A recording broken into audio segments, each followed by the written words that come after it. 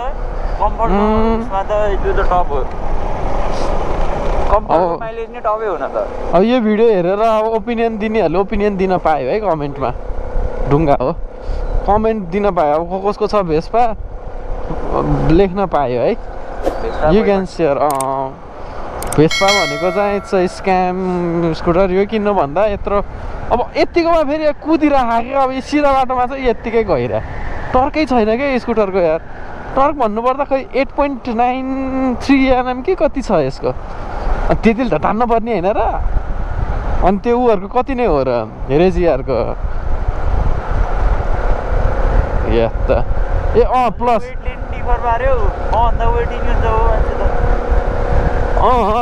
single चलाउँदा त दुःख दिन्छ स्कुटरले अब डबलको त कुरै छोड्न अनि प्लस मैले भन्न लागेको थिएँ के अझै पनि यो स्कुटरहरूमा एफआई दिँदैन के स्टिल कार्बुरेटरमा चल्छ क्या अनि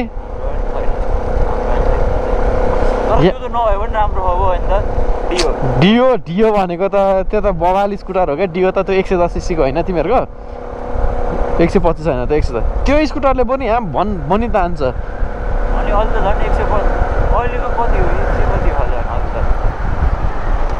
150 हो क्या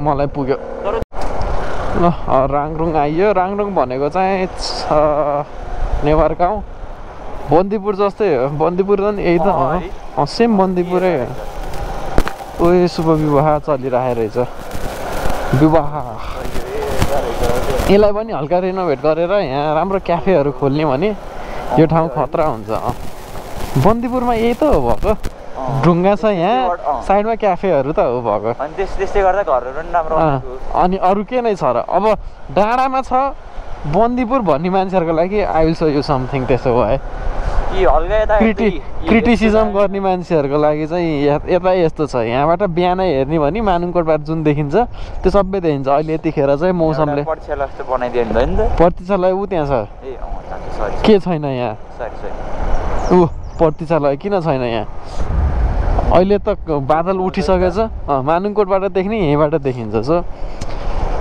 ओभर हाइप लाग्छ क्या मलाई त्यही भएर बन्दीपुर मानुङकोटहरू मानुङकोट ओभर हाइप त बन्दीपुर नि मलाई त्यति साह्रै वाउ चाहिँ लाग्दैन है बन्दीपुर वाउ छ क्या यतातिर यहाँबाट यस्तो डर लाग्दो भेट्छ यार तलपट्टि पहिला यो बाटो नभन्दा कस्तो डेन्जर छ त्यो विन्डो सिट आउनु सिरिङ सानो छ क्या अझ यो पुरानो स्कुल अहिले त बन्द भयो अहिले ऊ त्यो उकालोमा के गर्छ स्कुटरले थाहा छैन यार हत्तरका स्कुटर स्ट्यान्ड पनि गतिलो छैन यो पुट त्यही त मलाई यो स्कुटर यो पुठोल एकदम गरुङको छ यो चाहिँ भाग पुठो लास्ट गरुङको छ यसको अनि झार्छ क्या यस्तो गरेर थोरै यस्तो गरेर नि अगाडिको पाङ्रा उडिसक्यो क्या यस्तो हुन्छ म त त्यो साथीको मात्रै भन्थ्यो तेरो त जिरो भएर कुन हो त्यो तेरो साथीको रातो हेर्छ बिएक्सएल एसएक्सएल तलपट्टिको उसले रिमले नि चिनिन्छ क्या हामी अहिले यतातिरबाट आयो हामी यो यो यो यो देखेको बाटो पनि आउन मिल्छ क्या यसरी गएर डाइरेक्ट त्यहाँ माथि डाँडामा निस्किन्छ यो तल उसको बाटो यो के भन्छ अरौदीको बाटो त्यो बिचमा खोला हो कि यही बाटो जरेबरतिरको बाटो हो क्या जरेबर अहिले त बनायो होला सायद बनाउन पिच गर्नको लागि चाहिँ रेडी थियो एकजना त खोले उसबाट हेर्नु उस गर्नु न ल यहाँपट्टि ल अब यहाँपट्टि यस्तो उकालो छ होइन उकालो घुम्ती छ यहाँपट्टि चाहिँ अब यसले यस्तो दुःख दिनेवाला जस्तो छ मलाई शङ्का लागेछ मलाई यही उकालोमा अलिकति यसको चिन्ता भएको थियो होइन अब लेट्स है त लामो उकालो छ ठाडो उकालो छ ल लेट्सको उकालो छ है बाइ द वे उकालो चाहिँ छ यसलाई उकालो नभएको भन्न मिल्दैन उकालो हो लुक एट दिस अब हेरौँ अब गोप्रो फेरि यही बेला अफ भयो यहाँपट्टि पछाडिको उकालो यति उकालो हो अब यहाँपट्टि पनि छ उकालो त्यहाँपट्टि अफ भइदिन्छ है गोप्रो पनि कहाँ तान्यो है फुल हामी त पर्दैन क्या आज तान्यो है हामी आइपुग्यो टक्क बाजा नि सुरु हुनु लाग्यो बाजा बज्नु लाग्यो जस्तो छ है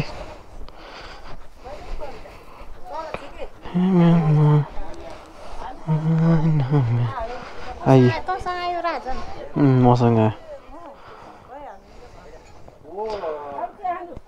ल ठिक छ